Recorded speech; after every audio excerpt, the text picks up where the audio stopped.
Okay, we're back. So I have to sort of not admit defeat, but maybe admit defeat. I think for this build, I'm going to make it a dedicated wood pellet burning stove. I tried wood pellets in it yesterday, and it worked great. I'll put in some footage now so you can see it just ran really well. I didn't have to play with the pellets to make it feed correctly. It just ran, and which is really nice. It's a nice feeling to make something and have it succeed.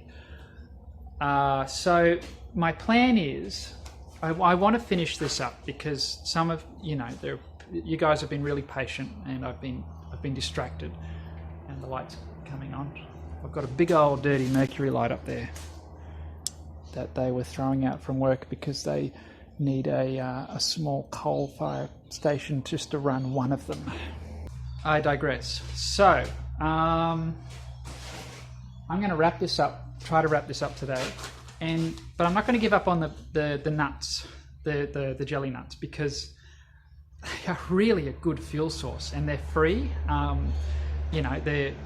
They can be found in all over the world, and I feel like it's worth perfecting that. And I'm not giving up. I'm just the pizza oven rocket stove, without any modifications, it actually worked really well, and I don't think it would take much to get that running really well.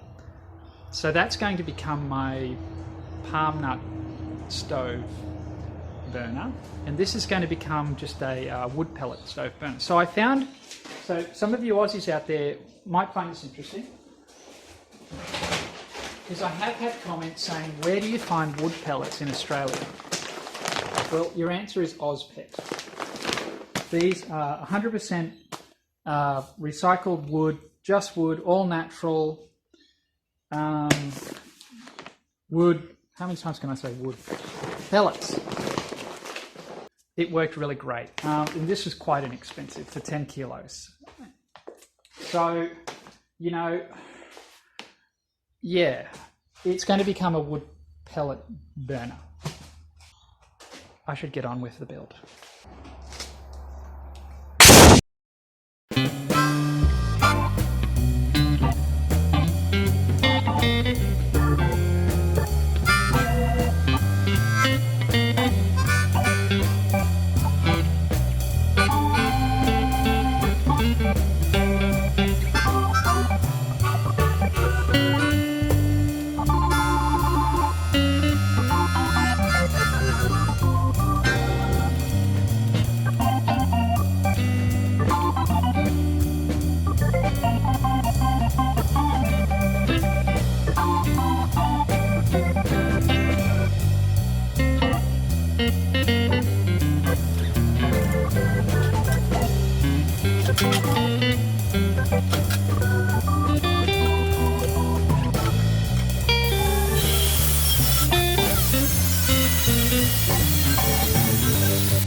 Has anyone guessed what these are for yet?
What have I done?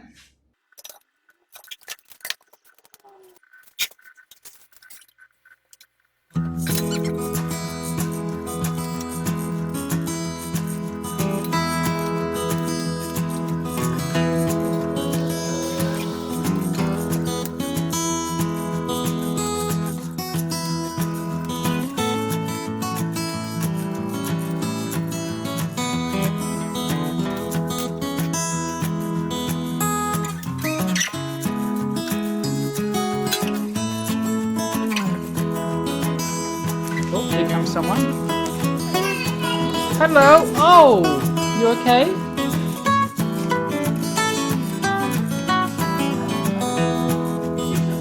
That was like funniest home video show, prime time. Poor thing.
Sorry to get all sheet metally on you this morning, or this afternoon, wherever, or whatever time it is. But you can see I've got a big gap here. That's the first point I tacked. That was the lowest point. That's sort of where it's pulled down from where I spot welded this plate on the top. It's just distortion. What do you do? It's stainless steel. So I've tacked it there, and now I've clamped this up and pulled, using that as like a pivot point and levering it, the whole thing across up to this corner. So I'm just going to tack that in the spot. Okay. Now I'm going to go up to the opposite corner and do the same thing. Just like that. So we went from having a real bow to now a very nice straight edge. I'm going to put a tack on that.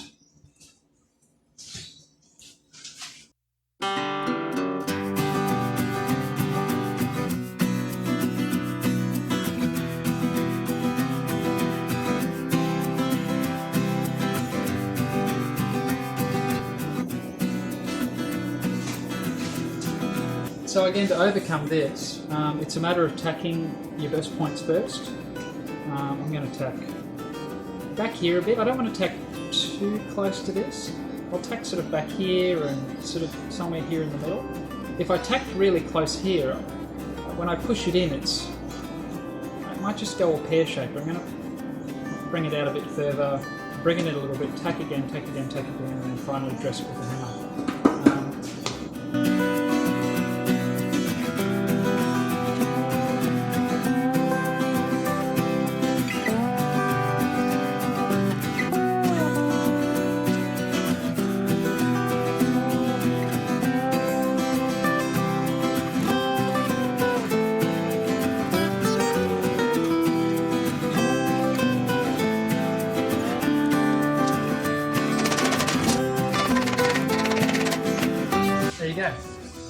It's not perfect, but it's good enough now that you won't notice it unless you're standing next to it.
Is making a chocolate slice, and she just gave me the cup that she was melting the chocolate in. I've just put a shot of coffee straight into it. Oh.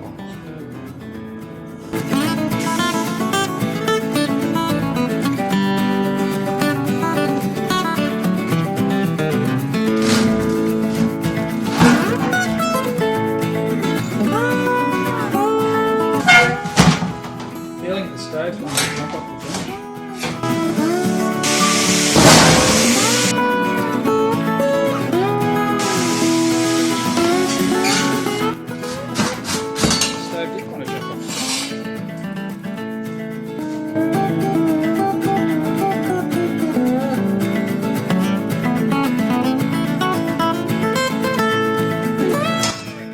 this is where ash will build up.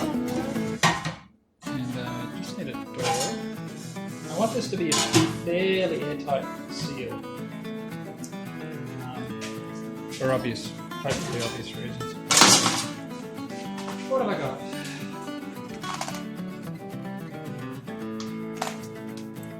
Yeah. Okay. Got something to work with now. Okay. It's my floating vise. It's actually really handy, particularly for this sort of thing that I'm about to do.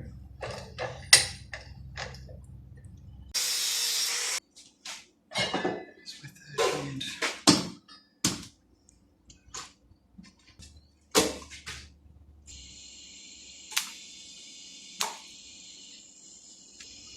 Do a bit of lefty-righty handy welding, tacking I should say. So you've played knifey spoony before. We'll just do that 3 more times, eh?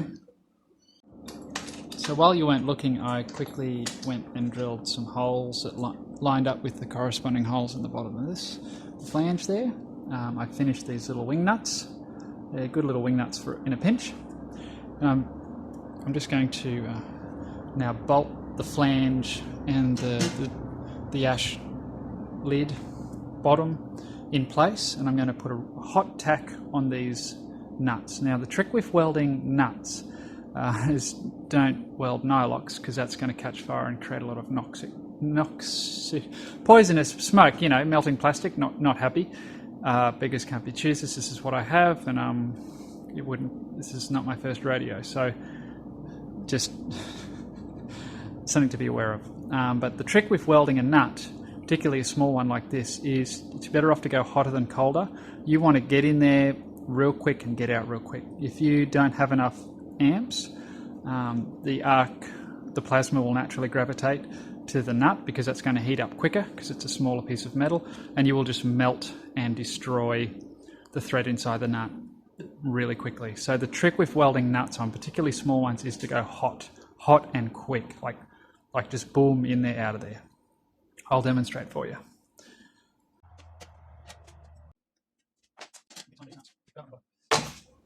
You're going to want a really crisp, sharp electrode too.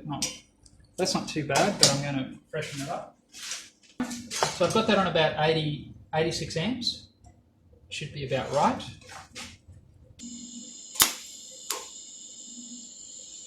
And just like that.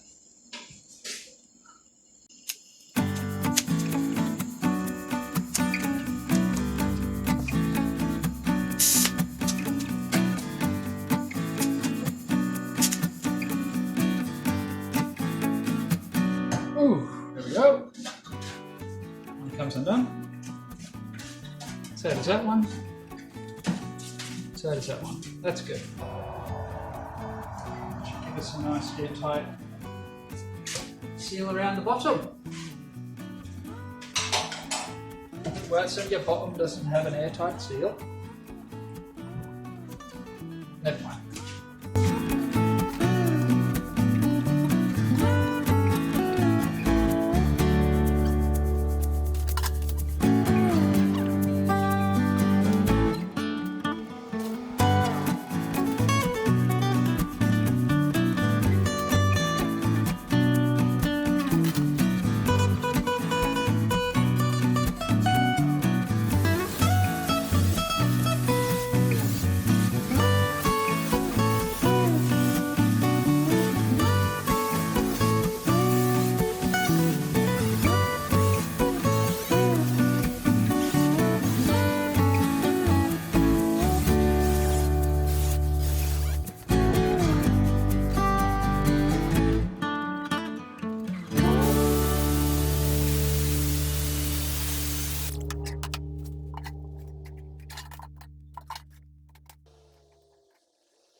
For some strange reason, my phone's really playing up this morning. It stopped recording on me by itself 3 times now, so sorry if you just missed a few steps, but I just made this.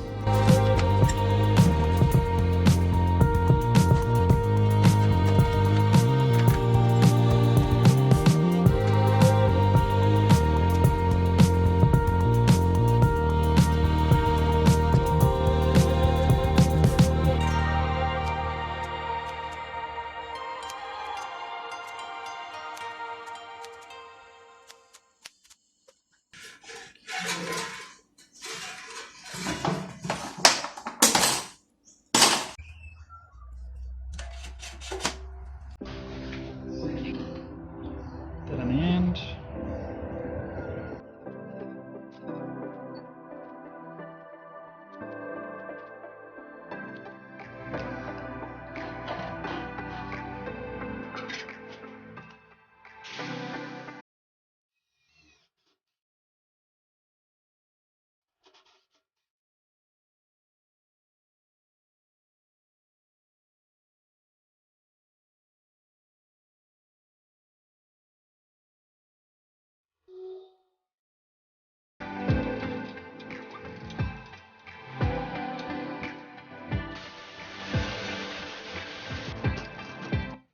One thing that my test showed is like we need to be able to control this airflow. It's critical for when you're lighting it and for when you're once it's up to temperature and doing its thing.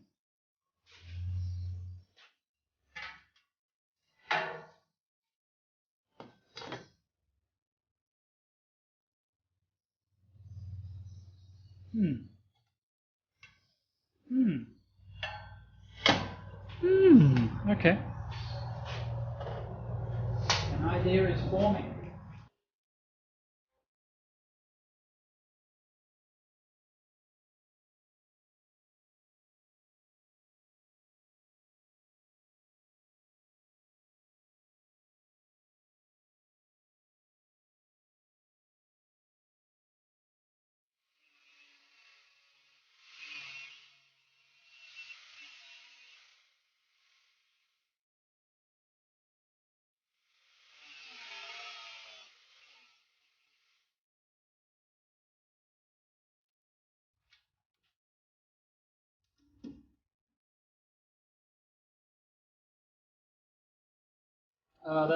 That'll face off.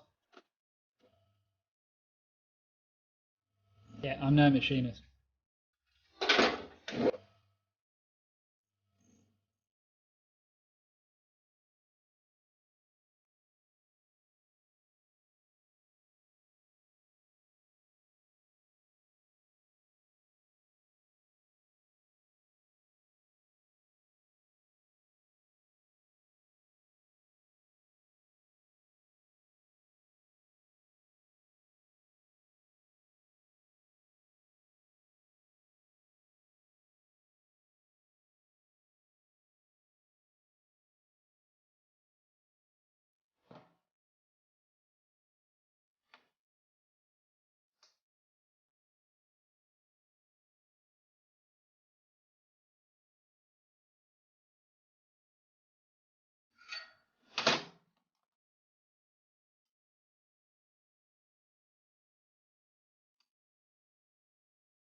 That's a pretty...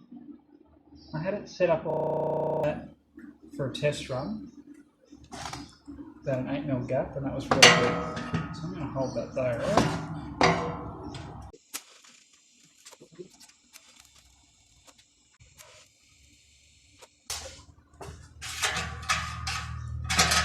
We can close it off, put it out. That's sort of standard running, and that's lighting. I'm going to do something with this bolt I'm going to do something really dodgy. Feels wrong intentionally damaging the thread, but I think it's the best way to to lock that in. Okay, can you see just the little flat spot I put in?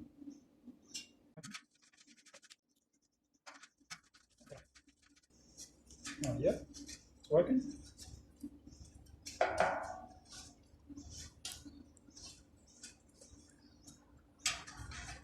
Huh. I didn't put it up high enough. It's damaged the thread a little bit more.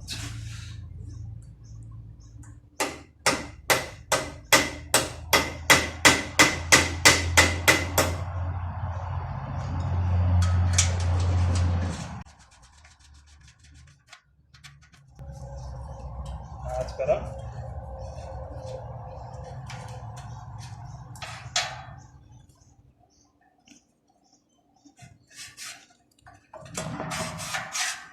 That's nice. There's just a little bit of resistance, so it'll stay where you want it to.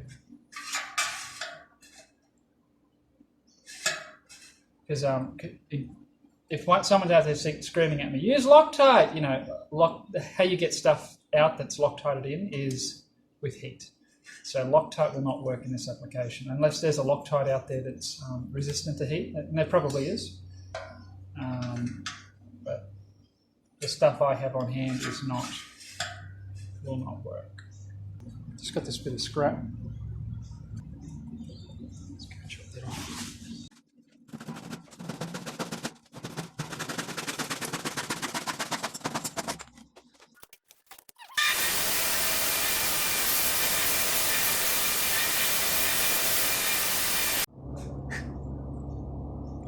I hope this doesn't split.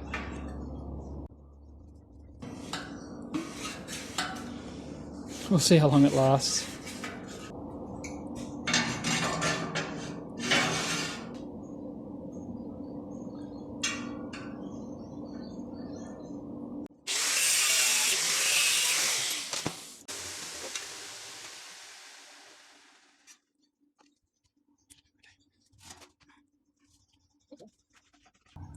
Look at that radius.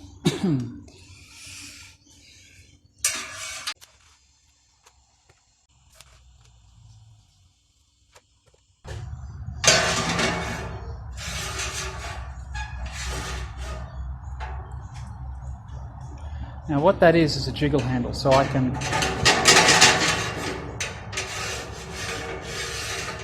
What I noticed was that just occasionally, if you wanted it to, you know, get a bit of a hurry up, you had to sort of jiggle the grate. If you left it alone, it would feed and run just fine, but the ability to be able to move that without sticking your hand in there is a, you know, hopefully that down here on a bit of an angle is going to keep things out of the way. I might just put another bend there and bring that out. All right, can you see what I'm doing? There's a hole in the bench. Very useful.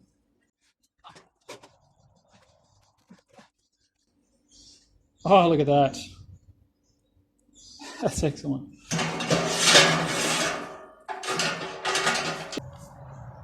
Now that.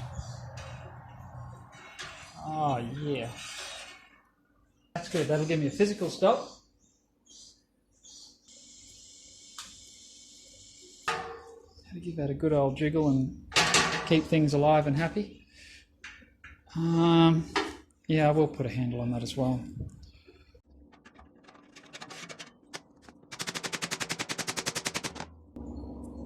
No cracks. Like I say, I don't know how long that'll last for, but we'll see. I'm just hoping it's just enough out of the way. Can you see what the heck I'm doing? So I've just wrapped a sheet of paper around there.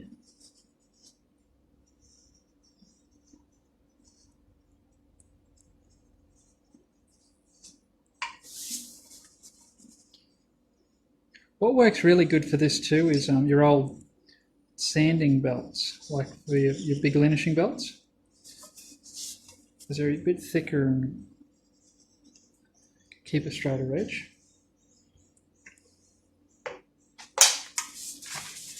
Get you out of the pickle anyway if you don't have a proper wrap around.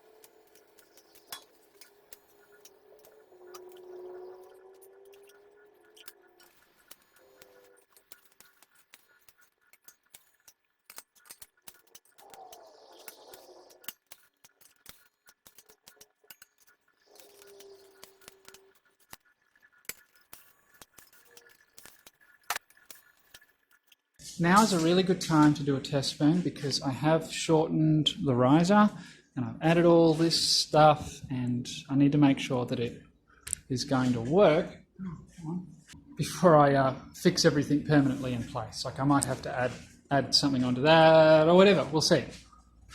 So let's do a test burn.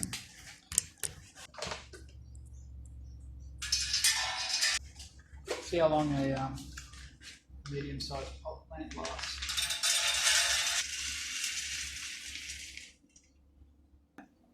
Gosh, that's wobbly. I've got to make a stand for this thing.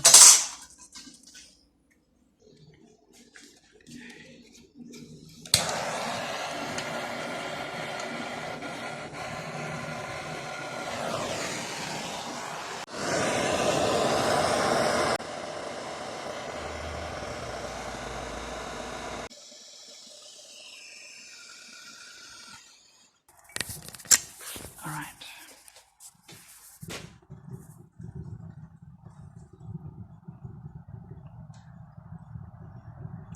We are running. Let's look around the rest of the stove.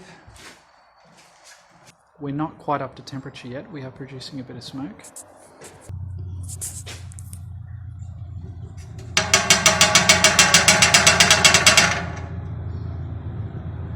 We give the jiggler a little jiggle. That worked well. We should go get something to put on the hot plate. I'm not going to touch that, but it is, oh yeah, that's getting warm. Yeah, we cooked chops for lunch, and the pan's still dirty, but as you can see, that's sort of doing its thing. Now,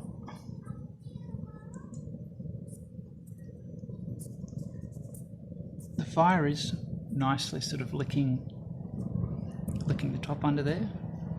Terrible focus, I'm sorry. I might go clean this frying pan and we'll cook some chops, eh? Lamb chops. Yeah. There's a song that never ends. Maybe not that lamb chop.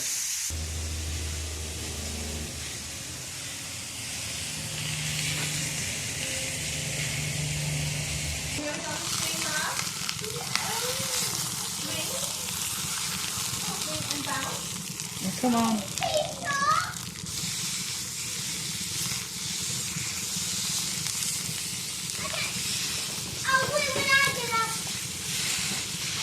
It's hard to do with a spatula. I never was much of a baker.